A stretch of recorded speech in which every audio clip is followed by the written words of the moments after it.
حدیث بھی ایک مذہب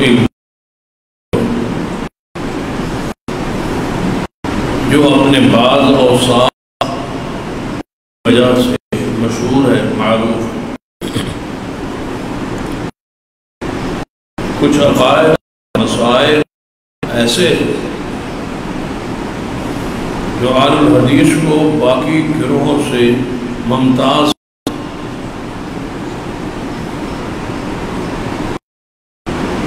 کچھ مسائل ہیں، اعمال سے ہمارا تمیز کا فرق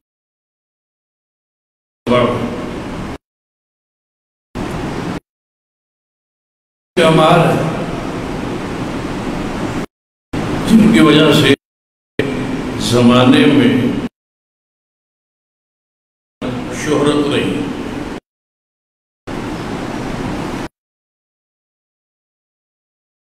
کے طور نشانی کے طور پر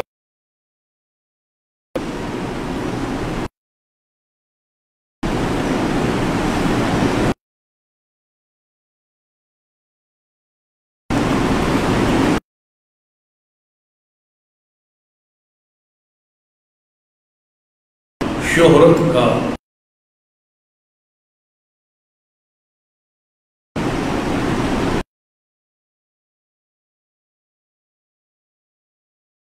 اللہ کی رحمت ان پر دلائل اس قدر مضبوط ہے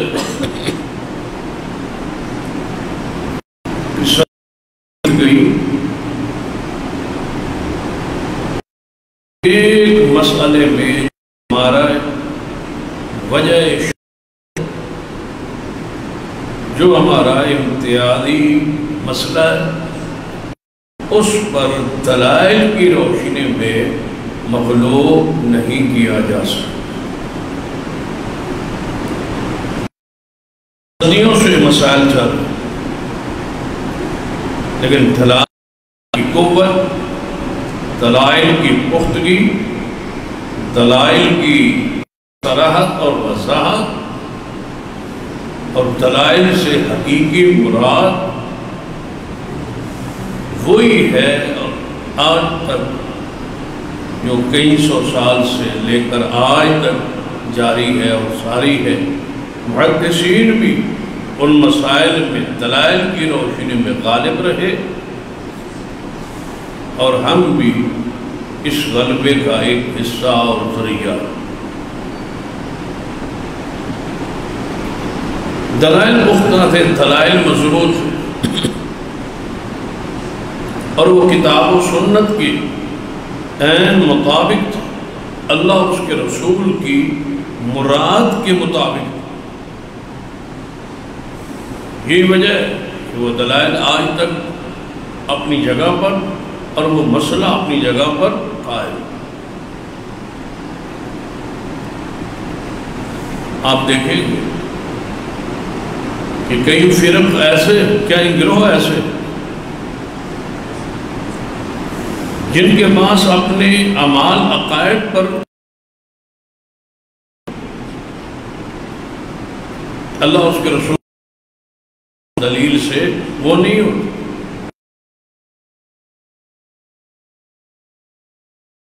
میں کنایوں یا اپنی مرضی کا اس پر قائم ہے اور ضد نہیں۔ دلائل کی مضبوطی لے کے آتا ہے، یہ آپ کا مسئلہ ہے، یہ دلیل ہے، اس کے مقابلے اصول ہے، اس سے یہ قوی تر ہے اور یہ دلیل عین مراد رسول ہے، لہذا آپ کا عمل اس کے برعکس ہے، تو ہم بخوشی برضا اس کا شکریہ ادا کر کے اس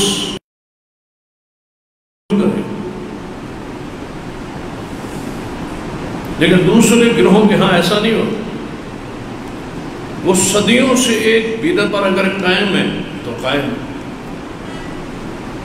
دلیل نہیں ہے تو نہیں ہے، لیکن وہ غصے میں، جلال میں، بوس میں وہ اپنی جگہ پر کھڑے ہیں، اس لیے کہ ہمارے بڑے ایسے کرتے تھے، ہم نے ایسا کرنا ہے. ہم صرف یہ کہتے ہیں کہ جتنا بھی کوئی بڑا ہو آخر وہ امتی ہے، غیر معصوم ہے.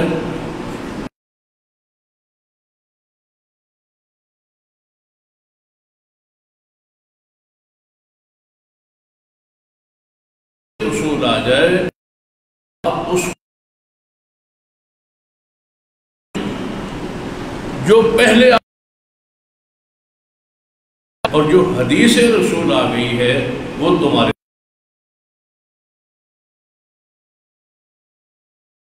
تحقیق کو چھوڑا جا سکتا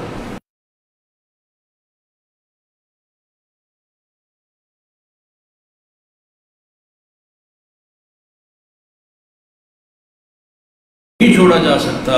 وہ محمد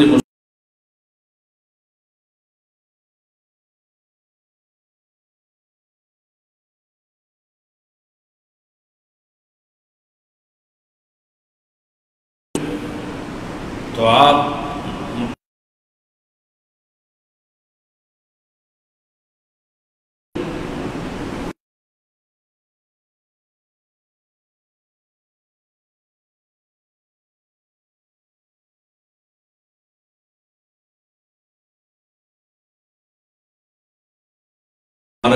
موجود ہیں. تو کیا فرماتے ہیں؟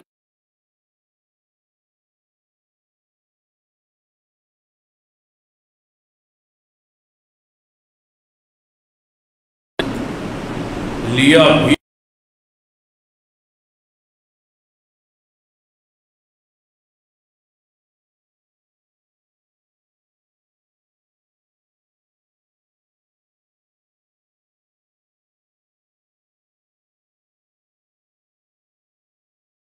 حضور کی قبر کی طرف اشارہ کر کے فرمایا یہ ہے وہ شخصیت جو اس قبر میں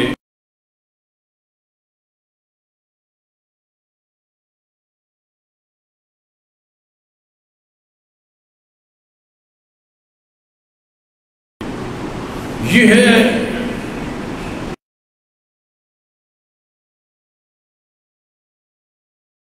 مسلک اور منہج اور اس گروہ آل الحدیث کا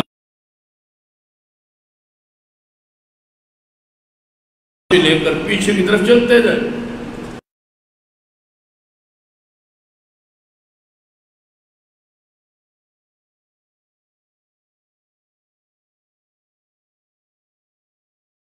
اللہ صلی اللہ علیہ وسلم تک صدی بصدی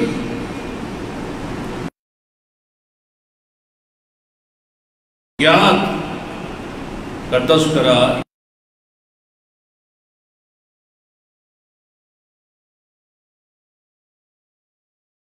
اس زمانہ نبی علیہ السلام سے لے کر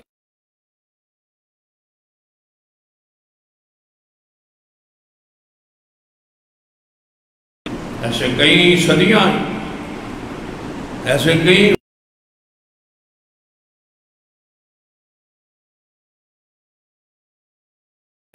موجود ہے. کوئی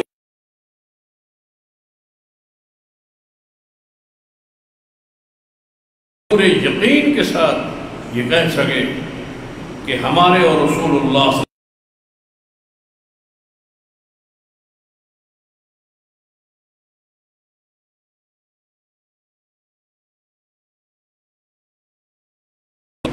درمیان میں انقطاع ہوگا.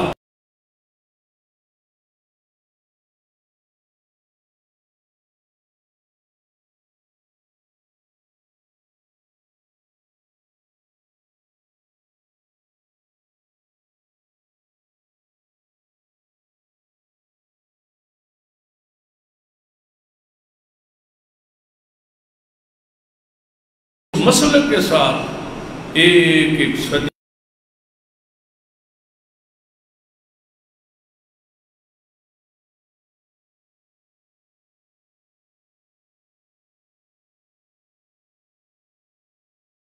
اس کی دعوت کا وجود نہ ہو۔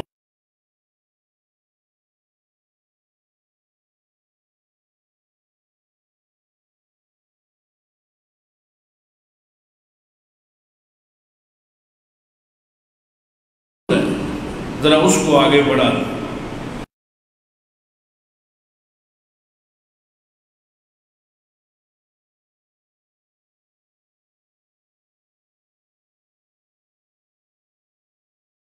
گروہ کو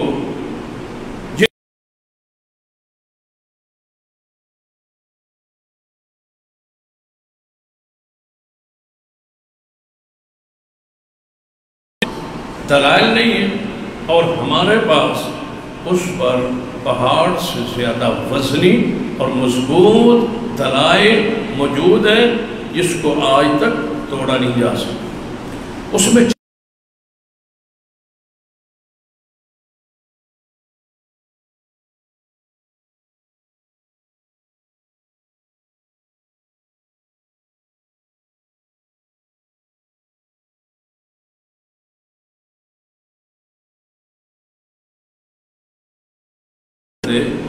آ کے اس مقام پہ پہنچے تھے کہ آل الحدیث کے شعار میں سے اہل حدیث کی خوب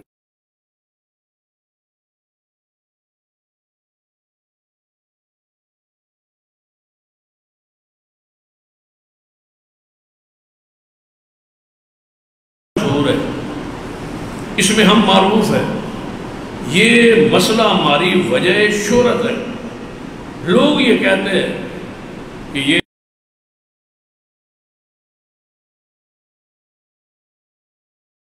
سمجھتے ہیں، اور باقی گروہ جو ہے بالخصوص ہمارے ایک طرف آل الحدیث ہے اور دوسری طرف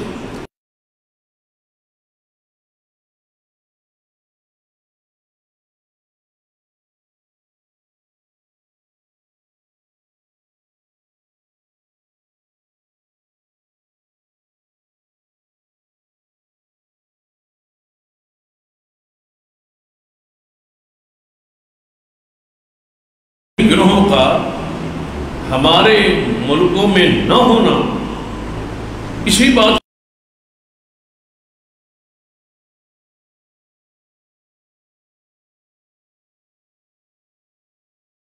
کچے اور پکے مکان میں قیامت سے پہلے پہلے میرے دین کی آواز پہنچ جائے۔ دین حق جو ہے، جو گروہ حق ہے، جو طائفہ منصورہ ہے، جو فرقہ ناجیہ ہے، اس کی آواز ہر گھر میں پہنچی۔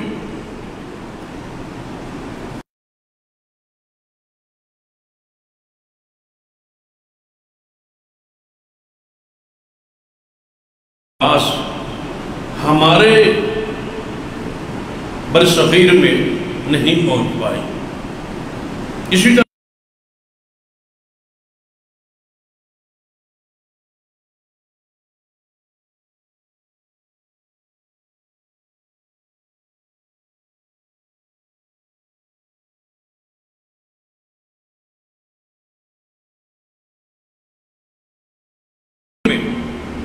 ساری دنیا کھنگال مارے، کوئی ملک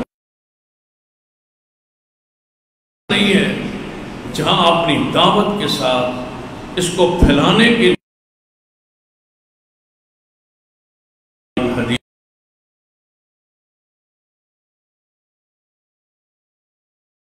یہ دعویٰ نہیں ہے اور صرف جذبات کی بنیاد پر نہیں ہے، گواہیاں موجود ہیں جن کا یہ وقت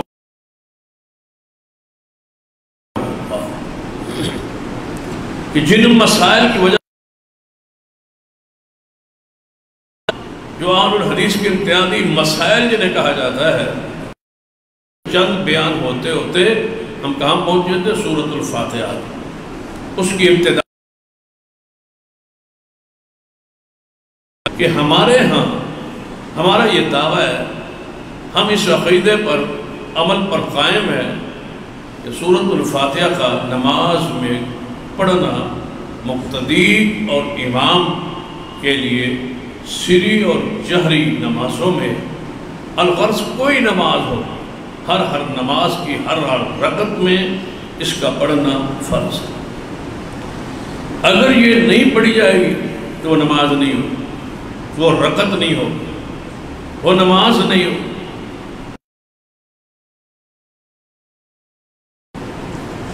فاتحہ کے بارے میں ہمارا دل صاف اور شفاف ہونا چاہیے۔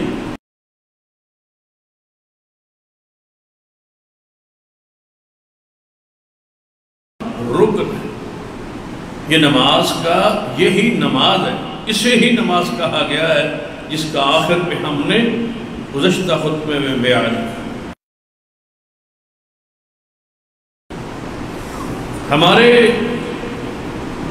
اس مسلک اور منہج کے مقابلے میں جو دوسرا گروہ ہے جو ہمارے ملک میں جو ہمارے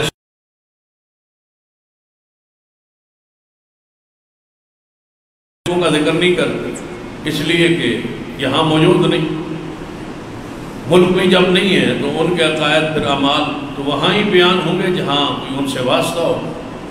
یہاں جو کہ ہمارا واسطہ اٹھک بیٹھک، ہماری مجلس، رشتہ داری، تعلقات، محبت، پیار، سب کچھ ان کے ساتھ ہے، مسئلہ ان کو سمجھانا ہے۔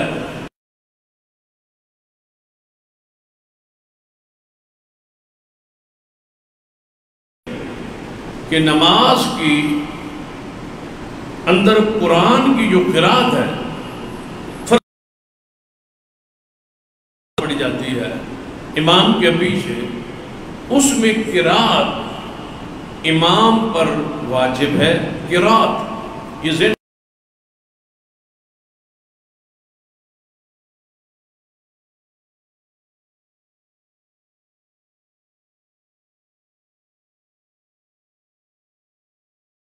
پڑھ دی جائے، امام پڑھ دے تو نماز ہو جائے گی۔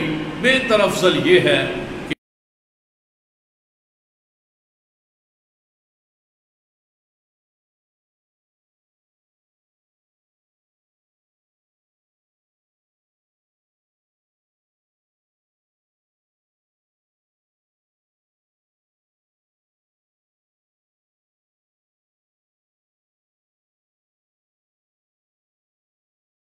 دلائل فاتحہ پڑھنے کے اتنے وزنی تھے کہ ان کو رد کیا ہی نہیں جا سکتا تھا، تو یہ فاتحہ امام پڑھنے بالتواتر شروع ہو گئے کہ ہم پڑھیں تاکہ لوگوں کو یہ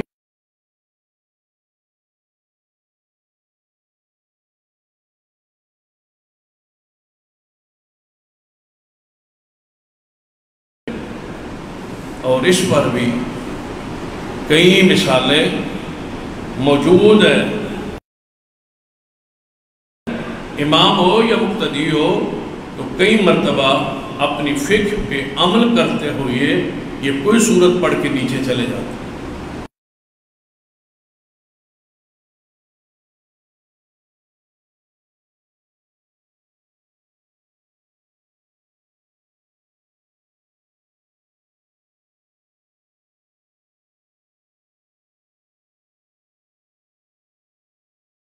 اور جہری نماز میں یہ اونچی آواز سے سورۃ فاتحہ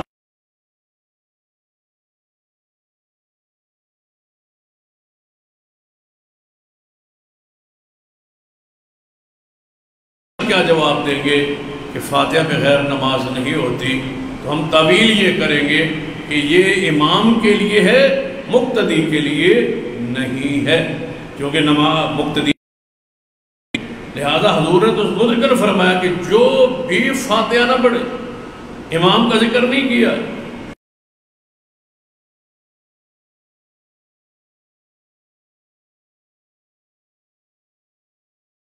امام کو کہا آپ پڑھیں وگرنہ لوگ اور ہم سے پیچھے ہٹ جائیں، اور ایسے یہ طریقے کرتے ہیں۔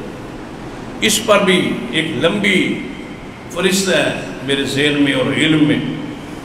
آپ جانتے ہیں کہ ان کے نزدیک دیہاتوں میں ڈیروں میں جمعہ نہیں ہوتا، جتنے ہمارے ضلع کے گاؤں ہیں ان میں جو شرائط ہے جمعہ کی احناف کے ہاں کوئی پنڈ گاؤں ایسا نہیں ہے جہاں شرطیں پوری ہوں.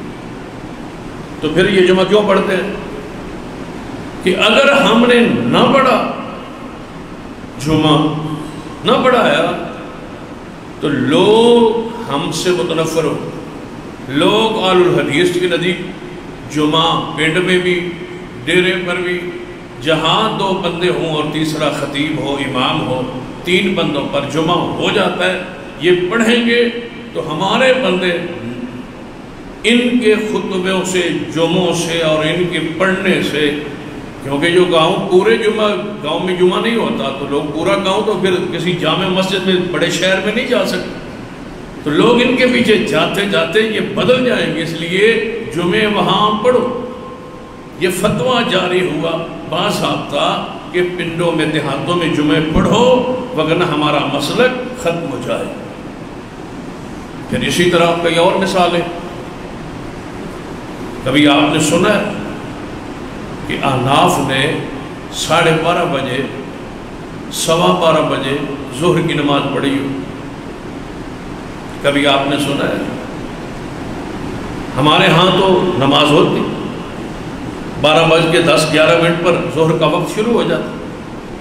تو 12:20 پر اگر کوئی جماعت کراتا ہے تو ٹھیک ہے، 12:30 کراتا ہے تو ٹھیک ہے. ان کے ہاں تو جمعے کا نماز کا وہ وقت ہی نہیں. ان کی جماعت تو 1:15 یا 1:30 یا 1:45 بجے تک جاتی ہے. لیکن شہر میں کیا ایسی مساجد نہیں ہیں؟ امر واقع دیکھ، یہ وہ واقعات ہیں جو آپ اپنی آنکھوں سے دیکھ سکتے ہیں. شہر میں ایسی مساجد ہیں جہاں 12:30 بجے جمعہ کی جماعت ہوتی ہے.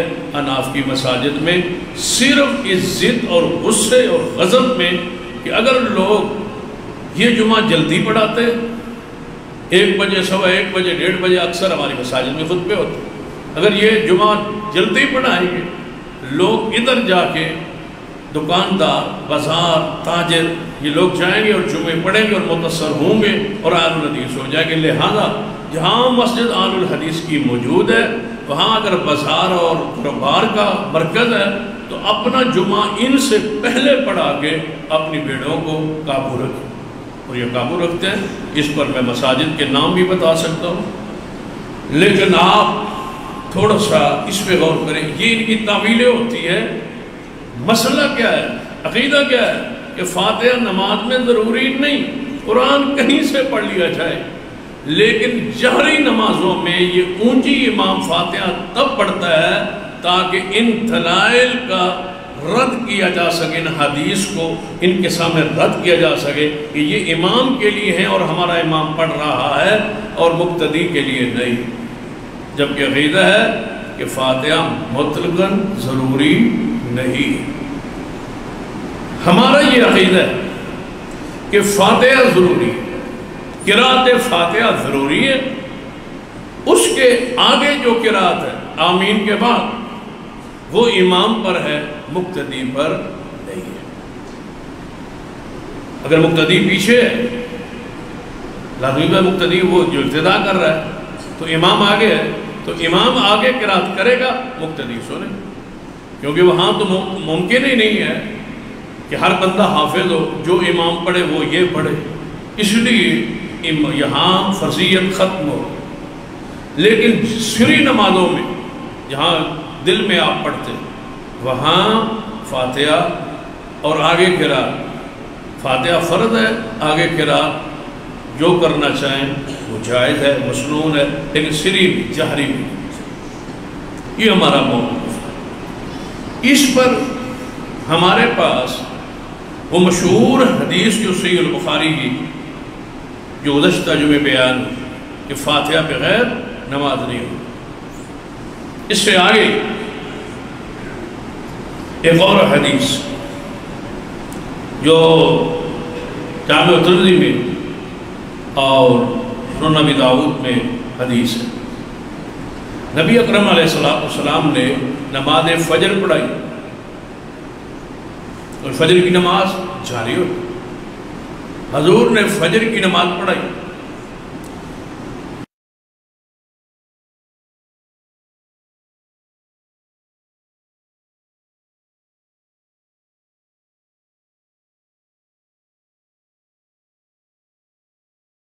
قرآن پڑھ رہا ہو، پیچھے بھی کسی کی آواز آ رہی ہو تو امام پر پڑھنا مشکل ہو جائے۔ اس لیے خطبہ جمعہ میں توجہ ہے، خاموشی ہے۔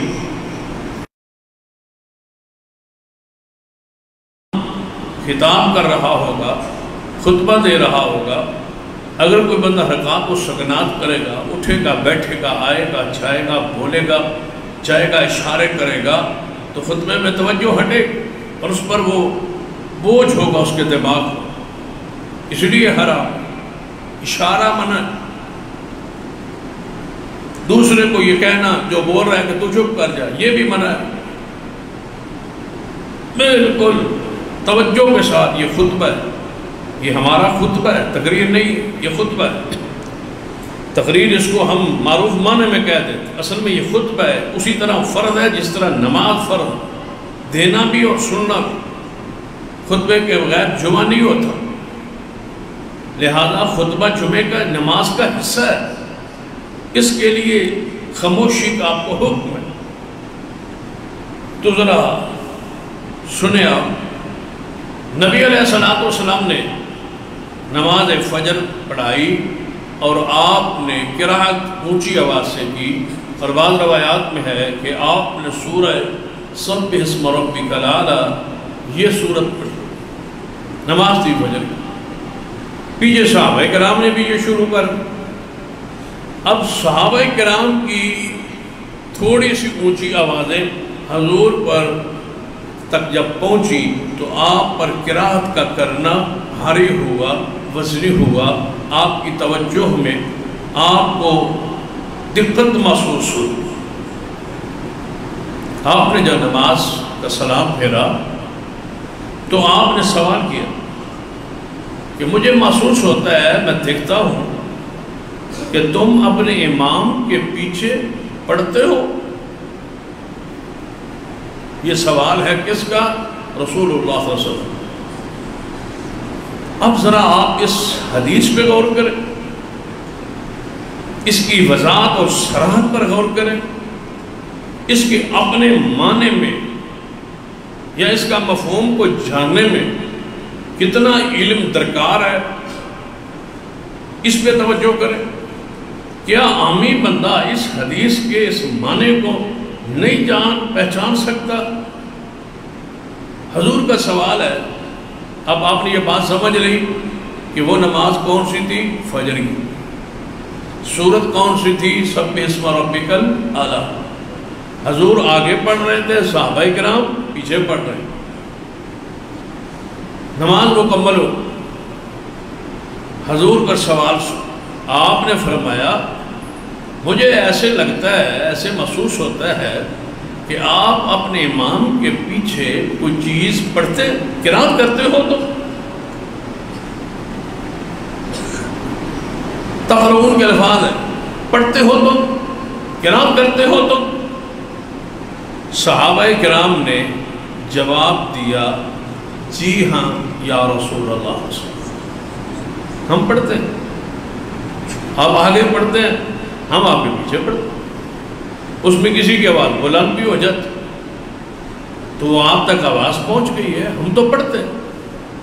آپ نے فرمایا فلا تفعلوا، نہیں، آئندہ ایسا نہیں کرنا۔ فلا تفعلوا، ایسا نہ کیا کرو، ایسے آپ نے آئندہ نہیں کرنا۔ اب ذرا سوچو، اگر حدیث یہیں تک ہوتی اور ختم ہو جاتی، صحابہ اور حضور نے فرما دیا تھا تم نے آئندہ ایسے نہیں کرنا، تو یہ دلیل ہماری تھی یا دلیل ان کی تھی؟ یہ تو دلیل احناف کی بن گئی نا، کہ میرے پیچھے پڑھتے ہو؟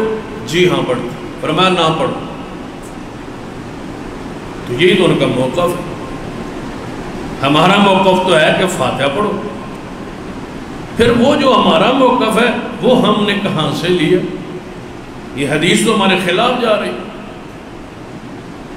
اگر حدیث یہیں ختم ہو جاتی تو واقعی ان کا موقف مضبوط تھا، ہمارا موقف مضبوط ہی نہیں، غلط تھا۔ لیکن حضور نے کیا ارشاد فرمایا؟ فَلَا تَفْعَلُوا إِلَّا بِأُمِّ الْقُرْآنِ، جب میں اونچی قرات کروں تم میرے پیچھے کچھ نہ پڑھو سوائے ام القرآن سورۃ الفاتحہ کی، اس کے بغیر تم نے کچھ نہیں پڑھا۔ یا رسول اللہ وہ کیوں؟ فرمایا اس لیے کہ لا صلاۃ لمن لم یقرأ، میرے صحابہ وہ اس لیے کہ لا صلاۃ لمن لم یقرأ بہا، اس لیے کہ جو فاتحہ نہ پڑھے اس کی نماز نہیں ہوتی۔ اب بتاؤ کتنا علم چاہیے اس حدیث کو سمجھنے کا؟ کیا یہ حدیث اپنے معنی میں، مفہوم میں، ہمارے عقیدے میں، ہمارے عمل میں کیا مضبوط اور واضح اور صریح دلیل ہے یا نہیں؟ نماز جاری ہے، مسجد نبوی میں ہے، حضور پڑھا رہے ہیں، صحابہ مقتدی ہیں، صحابہ نے پیچھے پڑھا ہے، حضور نے بعد میں روک کے فرمایا فاتحہ پڑھنی ہے، اس کے بغیر نماز نہیں۔ کن کو؟ مقتدیوں کو، صحابہ کو۔ ساتھ یہ بھی فرمایا جو نہ پڑھے اس کی نہیں ہوتی نماز۔ تو مزید آپ کو کون سا فتویٰ؟ اس لیے تو ہم کہتے ہیں کہ ہمارا یہ شعار ہے کہ جو ہمارا امتیازی مسئلہ ہے وہ اتنا مضبوط ہے کہ اس کو توڑا نہیں جا سکتا، اتنا مضبوط جو ہمارا امتیازی، جس میں ہم ممتاز ہیں، جس میں ہم الگ ہیں، جس میں دوسرے اور ہمارے درمیان ایک تمیز، ایک فرق ہے، وہ نہیں کرتے ہم کرتے ہیں، وہ اتنا مضبوط ہوتا ہے اس کو توڑا نہیں جا سکتا، اتنا واضح دلائل۔ ایک اور حدیث یہ السنن الکبری للبیہقی میں، امام بیہقی رحمۃ اللہ علیہ کتاب ہے، کتاب القراءۃ، اس میں یہ حدیث ہے۔ آپ نے کیا فرمایا کہ سرور کائنات محمد رسول اللہ صلی اللہ علیہ وسلم نے ارشاد فرمایا۔ اب حدیث کے الفاظ سننا اور اپنے اس امتیاز پر اس حدیث کو آپ نے، میرے سارے جتنے خطبات اس موضوع پہ آگے آتے جائیں گے، آپ وہ پہلی حدیث جو گزشتہ جمعے بیان ہوئی اس کو آپ ہر خطبے میں میں آپ کو یاد کراتا رہوں گا، اور آپ کے ذہن میں وہ حدیث کہ نبی علیہ السلام نے کیا فرمایا؟ اسلام اجنبیت سے شروع ہوا، یعنی بالکل اس کی آواز، اس کی دعوت اجنبی محسوس ہوتی تھی شروع میں کہ یہ کیا کہا جا رہا ہے۔ جو کچھ پہلے رواج اور مذہب چل رہے تھے، عقائد چل رہے تھے، ان میں یہ آواز اجنبی تھی۔ پھر وقت آئے گا کہ میں دین اسلام کی آواز پھر اجنبی ہو جائے گی، لوگ عجیب محسوس کریں گے، یہ کیا کہتے ہیں، رسم کیا کہتی ہے، یہ کیا کہتے ہیں، ماحول کیا کہتا ہے، اجنبیت محسوس ہوگی۔ پھر حضور نے فرمایا طوبیٰ للغرباء، یہ ہے ہمارے سارے خطبات کا موضوع اور عنوان، طوبیٰ للغرباء۔ حضور فرماتے ہیں مبارک ہو ان اجنبیوں کو، کس کی مبارک ہے؟ محمد مصطفیٰ صلی اللہ علیہ وسلم۔ کن کو مبارک ہے؟ آپ کو۔ حضور فرماتے ہیں مبارک ہو ان طوبیٰ للغرباء، خوشخبری ہے ان اجنبیوں لوگوں کے لیے۔ یعنی صحابہ کے زمانے میں اجنبیت کن کے پاس تھی؟ کن کی دعوت عجیب محسوس ہوتی تھی، نئی محسوس ہوتی تھی؟ صحابہ کی۔ فرمایا پھر وقت آئے گا کہ دین حق کی آواز، تھوڑے لوگوں کی آواز، خالص لوگوں کی آواز اجنبی محسوس ہوگی۔ لوگ سن کے کہیں گے پتہ نہیں آج تک ہم نے تو نہیں سنا، ہمارے باپ دادا نے نہیں سنا، یہ پتہ نہیں کہاں سے لے کے آ گئے، باتیں تو پرانی ہے، آپ کے باپ دادا نے نہیں سنی، دعوت پرانی ہے، آپ تک نہیں پہنچی۔ آپ نے کس محدث کو اپنے گاؤں اور دیہات میں اور اپنی مسجد میں رکھا تھا جس نے تمہیں یہ دین حق کی آواز نہیں پہنچائی؟ جاہل تو تم نے رکھا، جب صورتیں پڑھنے والا تو رکھا تھا، مردے نہلانے والا تو رکھا تھا، جو نچلے انتہائی غربت کی آخری لکیر پہ تھا اس کو تو رکھا تھا، روٹیوں کا اور ٹکڑوں کا محتاج بنا کے رکھا تھا، وہ چند روپے کا آپ کا غلام اور ملازم تھا، وہ کہاں پہنچاتا تمہیں؟ اس کا معاوضہ جو تم دیتے تھے اس پر تو وہ گھر کا خرچ چلا نہیں سکتا تھا، وہ تو تمہاری جیبوں کا محتاج تھا، وہ تمہیں کیا بیان کرتا ہے اسلام و دین و شریعت؟ اس منبر پہ جب صدیق، عمر، عثمان و علی جیسے لوگ تھے تب خالص دین پہنچتا تھا، جب احمد بن حنبل، امام شافعی اور مالک کھڑے تھے تب دین کی حق کی آواز پہنچتی تھی۔ توبہ للغرباء، حضور فرماتے ہیں خوشخبری ہو، مبارک ہو۔ توبہ کے معنی آپ کو میں نے سمجھائے بھی تھے، ایک ذرا دہراتا ہوں۔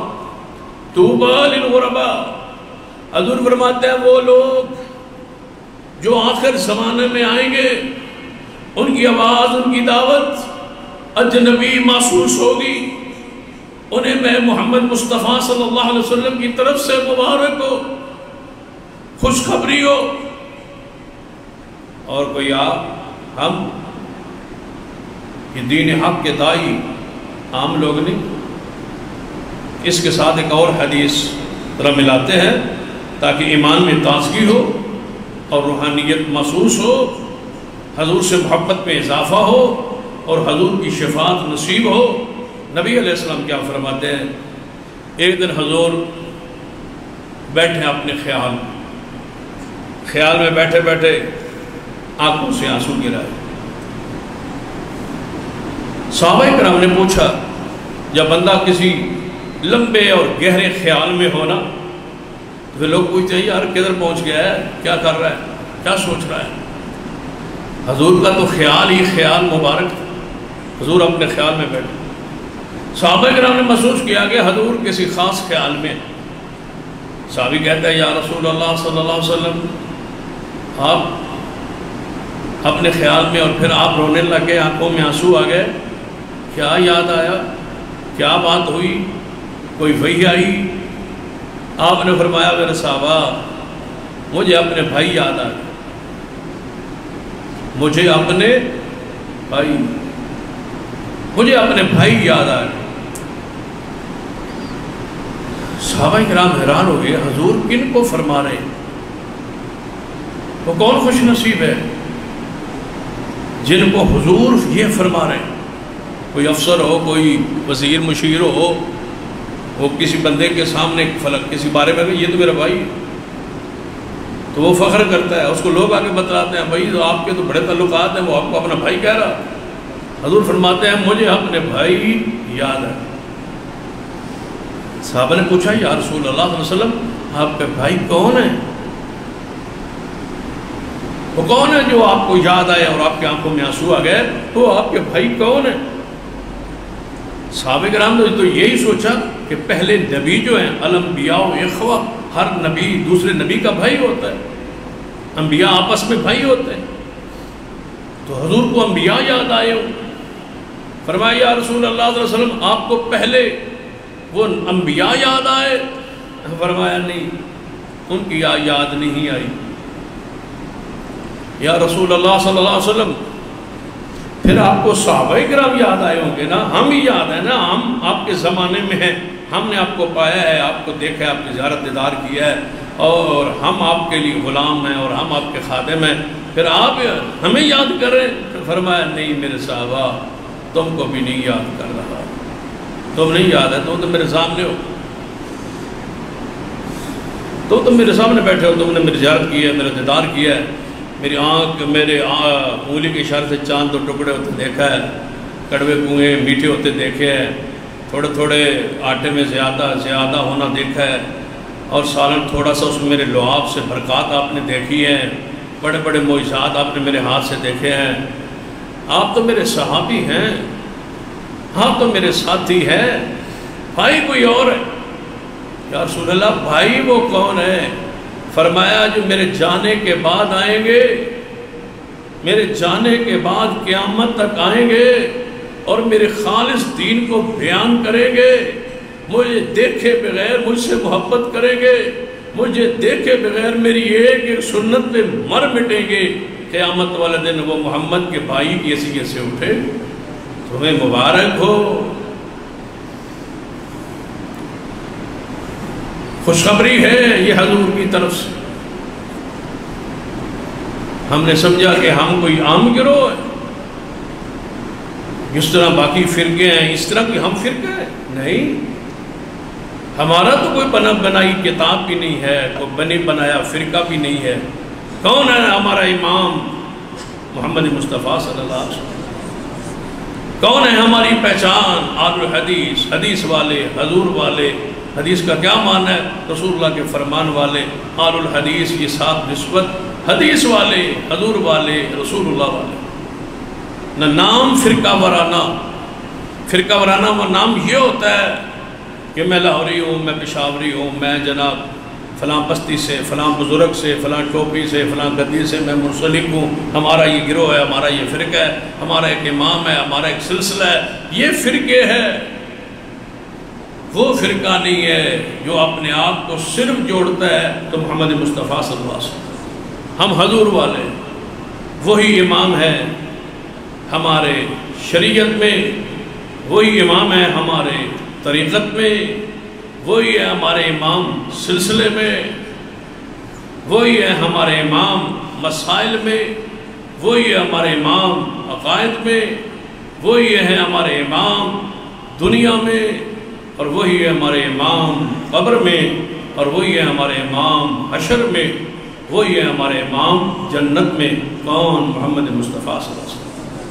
ہمیں اور کوئی نسبت نہیں، ساری نسبتیں عارضی، ہم ساری نسبتیں غیر مشروع، غیر مسنون، گناہ گاروں کی طرف، شخصیات کی طرف، بستیوں کی طرف، ہماری نسبت گناہوں سے پاک ہستی کی طرف، خطاؤں سے پاک ہستی کی طرف، معصوم ذات کی طرف، جن کی ہر بات، ہر قول، جسم ایک حصہ ہر قسم کی خطا سے پاک ہیں، وہ محمد مصطفیٰ صلی اللہ علیہ وسلم۔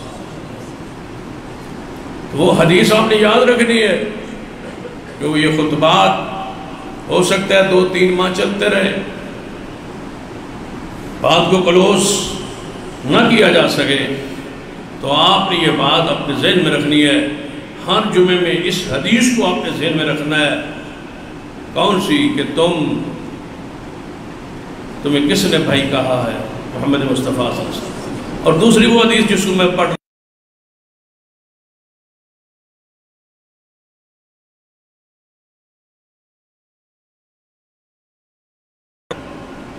آج میں کھڑا ہوں دعوت لے کے محمد مصطفیٰ صلی اللہ علیہ وسلم، میری دعوت کو یہ نئی دعوت ہے، یہ نئی دعوت ہے، یہ نیا مسئلہ ہے، یہ نئی چیز ہے، ہمارے باپ دادا نے نہیں سنی۔ پھر وقت آئے گا میرے دین پر کہ ایک گروہ کھڑا ہوگا، وہ دعوت دے گا، لوگ کہیں گے یہ نئی دعوت ہے، یہ نیا مسلک ہے، یہ بات ہے، ہمارے باپ دادا نے نہیں سنی۔ فرمایا جن کو میرے بعد یہ کہا جائے میں محمد انہیں مبارک دیتا ہوں، میں انہیں خوشخبری دیتا ہوں۔ تیسرا معنی جو قرآن کی روشنی میں کیا تھا، طوبیٰ للغرباء، جنت کا ایک درجہ ہے جس کا نام طوبیٰ ہے۔ تو حضور فرماتے ہیں اس گروہ کو میں جنت کی بشارت دیتا ہوں، ایک نہیں، دو نہیں، سارے گروہ کو جنت کی خوشخبری دیتا ہوں۔ یا رسول اللہ کیوں؟ فرمایا جب لوگ اٹھیں گے میری سنت میں فساد اور بگاڑ اور ملاوٹ کریں گے، وہ گروہ کھڑا ہو کے کہے گا نہیں نہیں یہ بگاڑ ہے، نہیں نہیں یہ سنت نہیں ہے، نہیں نہیں یہ حضور سے ثابت نہیں ہے، یہ روایت ثابت نہیں، یہ حدیث ثابت نہیں، یہ الفاظ ثابت نہیں، یہ حضور نے نہیں پڑھے۔ وہ کہیں گے یہ نہیں پڑھے، یہ حضور نے پڑھے ہیں۔ اس فساد و بگاڑ اضافے کو نکال کے میری خالص میرے سے منسوب سنت جب سامنے پیش کریں گے، یہ ہے وہ میرا گروہ، یہ ہے وہ میرے بھائی، یہ ہے وہ لوگ جنہیں میں محمد مبارکباد پیش کرتا ہوں۔ تو ذرا غور کیجئے، ہم نے کتنا بھی مسائل میں بگاڑ کو صاف کیا ہے، واضح حدیث ہے جس مسئلے پر بحث جاری ہے، یہ اس کو ایک آدھ خطبے تو کلوز کرنا مشکل ہے۔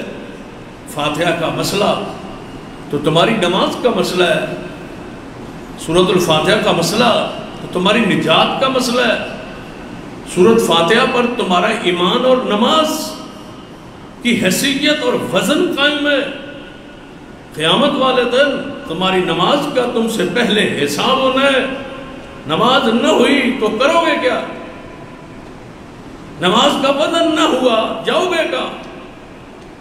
کوئی راستہ بتلا دو کہ بے نماز کے لیے کوئی جنت کا راستہ نہیں ہے۔ جب نماز نہیں ہے تو سمجھو آپ کے پاس کچھ بھی نہیں۔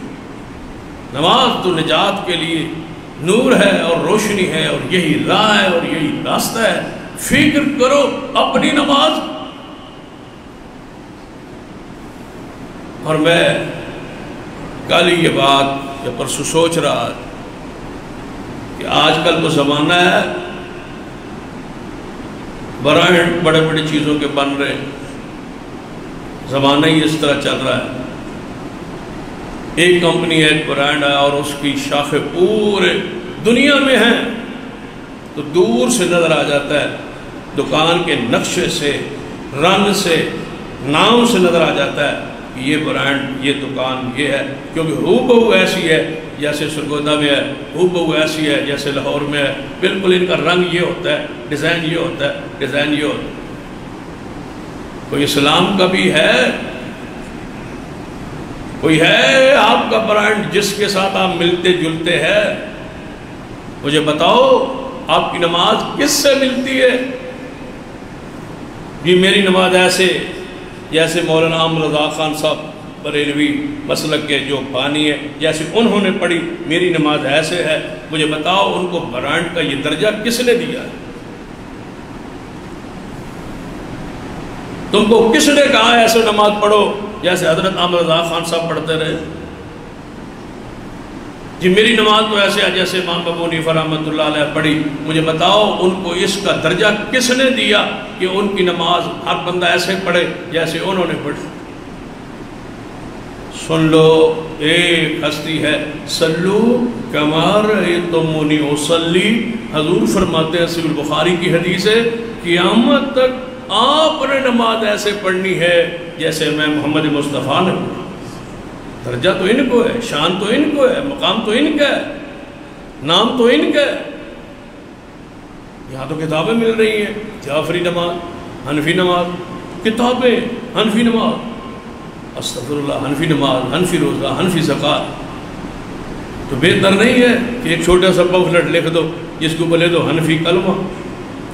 کلمہ کی گنجائش رہ گئی ہے نا، باقی تو سارا کچھ ہو گیا۔ یہ کہاں سے یہ شروع ہو رہا ہے؟ نماز نبوی، نماز محمدی، نماز پیغمبر، نماز رسول، صلاۃ الرسول۔ اپنی نماز کی فکر کیجئے، پوری ذمہ داری سے کہہ رہا ہو، اپنی حشر کو، قیامت کو، آخرت کو سامنے رکھ کے کہہ رہا ہو۔ مجھے اس بات کا پوری طرح احساس ہے کہ ہمارے ایک ایک جملے کا قیامت کو حساب ہونا ہے، اللہ نے پوچھنا ہے، اور اس کا بھی پوری بصیرت ہے اس پر بھی کہ جو فاتحہ نماز میں نہیں پڑھتے امام کے پیچھے، جو ان کے دلائل ہیں وہ بھی میرے ذہن میں سارے کے سارے گھوم رہے ہیں۔ اللہ کی قسم، سورۃ فاتحہ کے بغیر نہ امام کی نماز ہے، نہ مقتدی کی نماز، نہ سری ہے نہ جاری ہے۔ بچاؤ اپنی نماز کو، فکر کرو اپنی نماز کی۔ یہ خالص دین اور دعوت، اس میں نہ ڈر، نہ خوف، نہ طمع، نہ لالچ، یہ آپ کو کون دے گا؟ میں پوری بصیرت سے کہہ رہا ہوں اور قسم اٹھا کے کہہ رہا ہوں کہ جس کی نماز کی ایک رکعت میں یا جس کے جنازے میں فاتحہ نہ ہو، وہ شخص کی نماز نہ جنازہ ہے، نہ فرضی ہے، نہ نفلی ہے۔ نماز ہوتی ہی اس کی ہے جو سورۃ الفاتحہ ہو۔ میں حدیث پڑھ رہا تھا، کہاں کی؟ کتاب القراءۃ البیہقی۔ مجھے بتاؤ اس سے بڑے اور واضح اور شفاف الفاظ آپ کو کیا چاہیے؟ حضور کیا فرماتے ہیں؟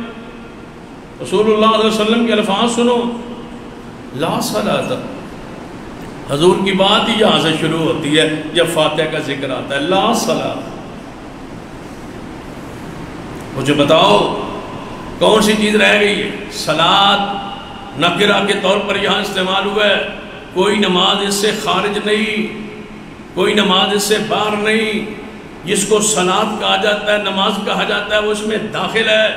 لا صلاۃ، نہیں ہے کوئی نماز، لمن یقرأ، جو نہ پڑھے بفاتحۃ الکتاب، فاتحہ سورۃ الفاتحہ نہ پڑھے، اس کی نماز نہیں۔ یا رسول اللہ کب کہا؟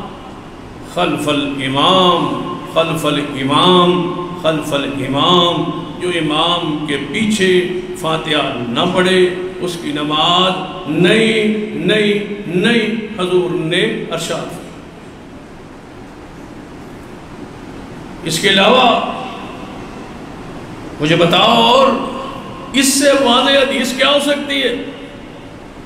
ایک اور حدیث ہے، امام طبرانی رحمۃ اللہ علیہ کی کتاب ہے مسند الشامیین، اس میں پڑھ، مسند الشامیین کو پڑھے، حضور کا فرمان، من صلی، جو بندہ پڑھے نماز، کون بندہ؟ جو بندہ، مرد ہو عورت ہو امام ہو مقتدی ہو کوئی بندہ ہو، من صلی خلف الامام، جو بندہ نماز پڑھے امام کے پیچھے، بات ختم ہو گئی۔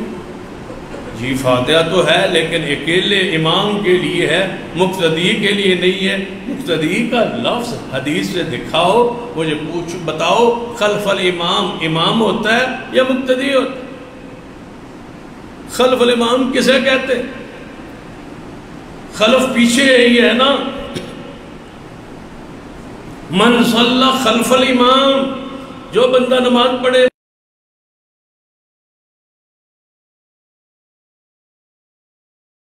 ہے اسے چاہیے کہ وہ فاتحہ پڑھے۔ یہ محمد مصطفیٰ صلی اللہ علیہ وسلم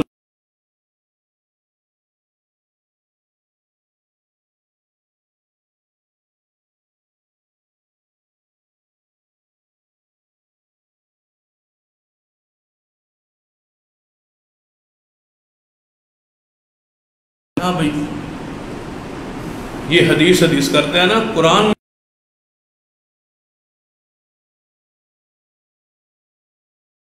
کر کے سنو، پیچھے بندہ بول نہیں سکتا، پیچھے پڑھ نہیں سکتا۔ ہمارے پاس قرآن کی آیت ہے، وَإِذَا قُرِئَ الْقُرْآنُ فَاسْتَمِعُوا لَهُ وَأَنصِتُوا لَعَلَّكُمْ تُرْحَمُونَ۔ جب قرآن پڑھا جائے تو اور سے سنو، چپ کرو۔ قرآن میں یہ ہے، یہ سورۃ الاعراف ہے، 9واں پارہ ہے، یہ آیت ہے قرآن۔ جب قرآن پڑھا جائے چپ کرو، خاموش ہو۔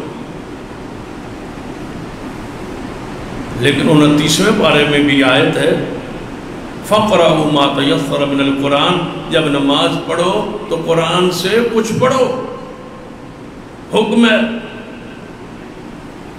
اب قرآن یہ کہتا ہے جب قرآن پڑھا جائے چپ کرو، دوسرے مقام پہ 29ویں پارے میں قرآن کہتا ہے قرآن پڑھو نماز میں۔ اب بتاؤ کیا کریں؟ دو آیتیں، ایک قرآن کی آیت کہتی ہے جب قرآن پڑھو نماز میں۔ اب فیصلہ کس سے کروانا ہے؟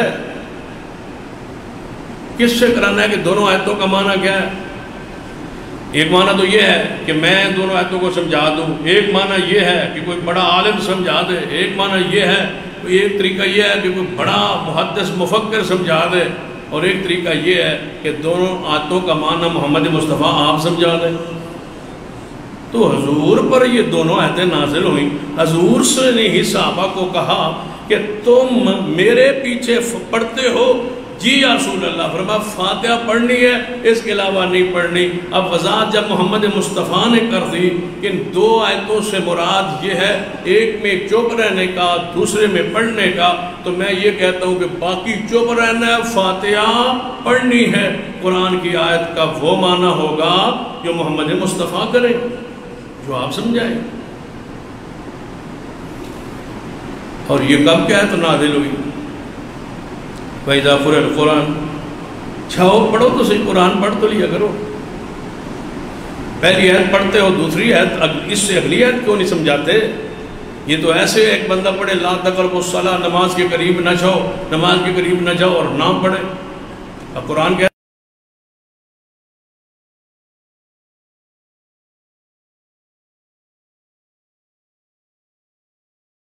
تھی تو نماز کے دوران حکم تھا کہ نشے میں نماز نہیں پڑھنی۔ بندہ پہلے ہی آیت کا ٹکڑا اٹھا لے اور کہے نماز نہیں پڑھنی، نماز نہیں پڑھنی، قرآن کہتا ہے نماز نہیں پڑھنی، اور اللہ کے بندو نشے میں لکھا ہوا ہے۔ قرآن کی جو آیت تم پڑھتے ہو نا، جب قرآن پڑھا جائے چپ کرو، اس سے اگلی آیت کیا کہتی ہے؟ وَاذْكُرْ رَبَّكَ فِي نَفْسِكَ، اونچی پڑھنا منع ہے، دل میں پڑھو۔ اگلی آیت تمہیں کون سمجھائے؟ اگلی آیت تو مسلک کو کھول رہی ہے، مسئلے کو وضاحت کر رہی ہے۔ اگلی آیت اس لیے تو پڑھتے نہیں، سمجھاتے نہیں، بس قرآن پڑھو جی، قرآن پڑھا جا رہا ہے سنو۔ میں پوچھتا ہوں جب قرآن پڑھا جائے ایک بندہ پڑھ سکتا ہے باقی نہیں نہ پڑھ سکتا؟ آیت کا معنی یہی ہے نا، جب کوئی قرآن پڑھے تو باقی سارے سنیں۔ اب میں قرآن پڑھتا ہوں، قرآن کی آیت وَمَا مُحَمَّدٌ إِلَّا رَسُولٌ، یہ آیت جب میں نے یہ پڑھا وَمَا مُحَمَّدٌ إِلَّا رَسُولٌ، آپ میں سے کئی بندوں نے کسی مسجد میں چلا جائے، کسی مسلک کی مسجد میں چلا جائے، جب وہ آیت پڑھیں گے تو نیچے پڑھنے والے سننے والے کیا کہیں گے؟ صلی اللہ، حضور کا نام جو ہے۔ تو قرآن تو کہتا ہے جب قرآن پڑھو تو چپ کرو، خاموش ہو، سنو۔ درود کون سی آیت، کون سی حدیث تمہیں درود پڑھنے کا حکم دے رہی ہے؟ کہتے ہیں نہیں جی، جب حضور کا نام آئے گا تو حضور کی حدیث ہے کہ آپ نے درود پڑھ لینا، لہذا یہ حدیث نے وضاحت کر دی ہے۔ قرآن ٹھیک ہے پڑھا جا رہا ہے لیکن حدیث کہہ رہی ہے درود پڑھ لو، حضور کا نام آئے تو لہذا ہم نے پڑھنا ہے۔ یہی تو ہم کہہ رہے ہیں کہ قرآن سننا ہے لیکن حضور نے فرمایا فاتحہ پڑھنی۔ جب حضور وہ آیت کی وضاحت کر دے تو تمہیں اس میں نیا معنی لے آنے کی کوشش کیوں کرتے ہو؟ اگر اس طرح سمجھنے آسان لفظوں میں سمجھاتا ہوں، کل صبح کسی مسجد میں چلے جائیں، آگے جماعت ہو رہی، مسجد میں جماعت ہو رہی ہے، سارے مقتدین نماز میں ہیں اور امام اونچی قرآن پڑھ رہا ہے اور کچھ لوگ باہر جناب پیچھے صفوں میں سنتے پڑھ رہے ہیں۔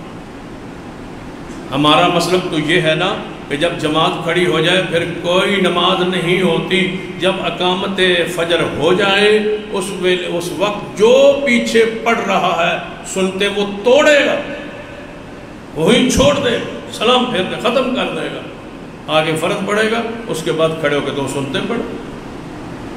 دوران فرض پیچھے نماز نہیں ہوتی، بخاری کی حدیث ہے جب قد قامت الصلاۃ ہو جائے نماز نہیں ہوتی اس مسجد میں کسی بندے کی کوئی نفلی نماز، امام کے پیچھے آگے کھڑا ہونا فرض۔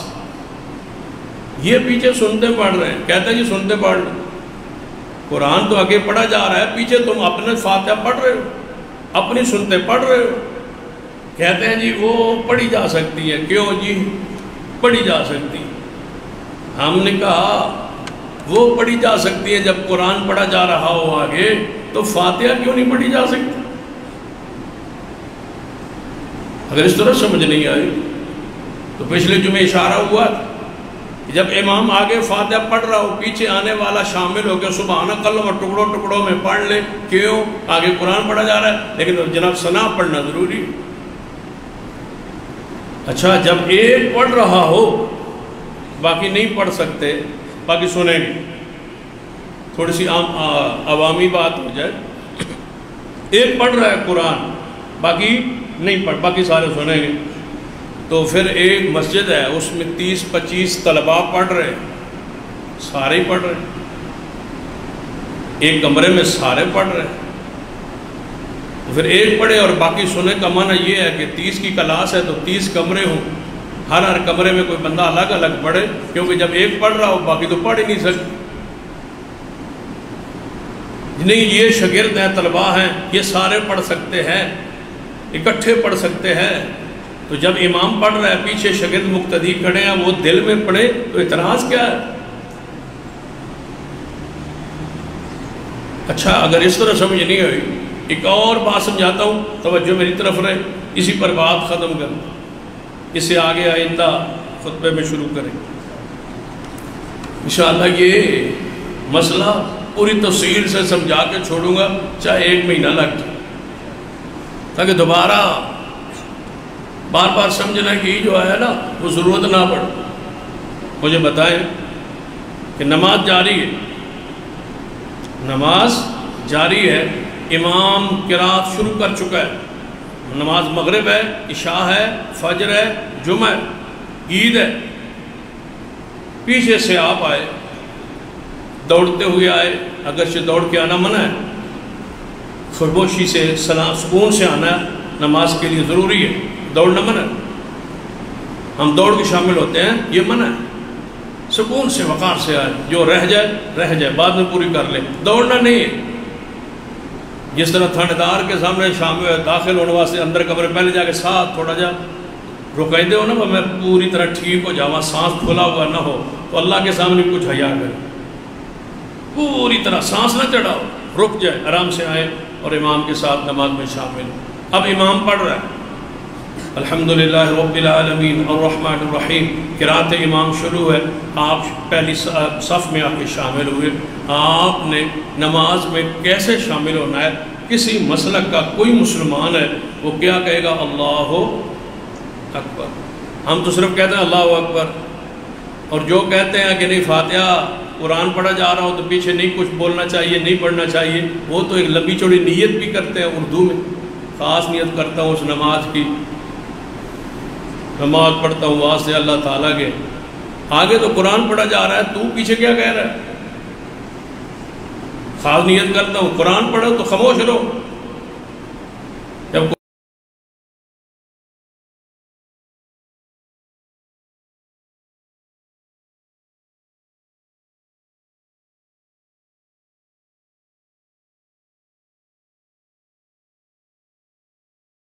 شامل ہوئے اللہ اکبر جو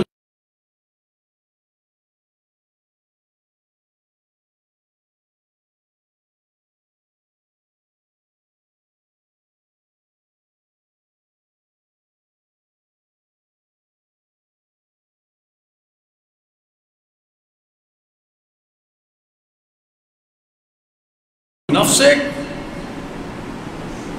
سیدنا ابو ہریرہ رضی اللہ تعالی عنہ فرماتے ہیں نماز ہو جس میں فاتحہ نہیں ہے وہ نماز مردہ ہے، مردہ ہے، مردہ ہے۔ کس نے فرمایا؟ محمد مصطفیٰ صلی اللہ علیہ وسلم نے۔ جب یہ آپ نے مسئلہ بیان کیا تو آپ کا شاگرد پوچھتا ہے کہ اے ابو ہریرہ رضی اللہ تعالی عنہ انا نکون وراء الامام، آپ کہہ رہے ہیں کہ فاتحہ بغیر نماز مردہ ہے، مردہ ہے، مردہ ہے۔ جس طرح مردہ کسی کام کا نہیں، نہ سننے والا، نہ جاننے والا، نہ دیکھنے والا، اس کی کوئی حیثیت نہیں، کوئی اس سے فائدہ آپ کو نہیں مل سکتا۔ جو نماز فاتحہ کے بغیر ہے وہ نماز مردہ ہے، اس میں کوئی تمہیں جنت میں پہنچانے کی کوئی ہمت و طاقت نہیں ہے، وہ بے جان چیز ہے، وہ اوپر آنا جانا نیچے آنا جانا پریکٹس ہے، اس کو ورزش کہہ لیں، نماز نہیں کہتے۔ نماز فاتحہ سے ہے، جو آپ کو بخشوائے گی وہ فاتحہ کے ساتھ ہے، جو نجات ہوگی، جو برہان ہوگی، جو جنت میں جانے کے ذریعہ ہوگی وہ فاتحہ کے ساتھ، نہیں تو نماز مردہ ہے۔ پوچھنے والے نے پوچھا اے ابو ہریرہ رضی اللہ تعالی عنہ، یہ حدیث مسلم میں ہے، انا نکون وراء الامام، جب ہم امام کے پیچھے ہوں تو پھر کیسے پڑھنی ہے؟ فرمایا اقرأ بها فی نفسک،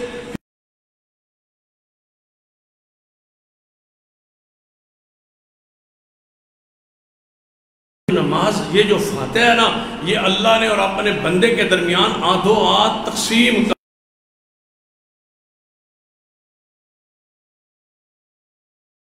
ہے، جس کی سند پر دنیا کا کوئی شخص جرح نہیں کر سکتا، جس پر امت کا اجماع ہے کہ صحیح مسلم کی ساری حدیث صحیح اور حق ہے، یہ صحیح مسلم کی حدیث ہے۔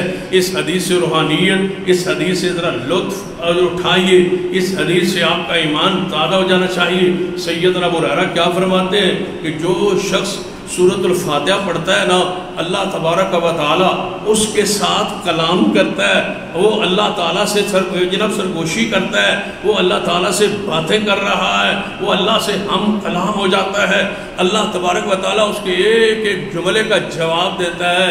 اور جو نہیں پڑھتا وہ اللہ کی ملاقات سے محروم، جو نہیں پڑھتا وہ بے خیالی میں اپنی دکان کا حساب چلا رہا ہے، جو نہیں پڑھتا وہ اس کی نماز نہیں ہے، جو نہیں پڑھتا وہ رب سے ہم کلام نہیں ہو رہا، وہ اس ایمان سے، لذت سے، اشنائی سے وہ محروم ہے۔ کیا فرمایا حضور نے؟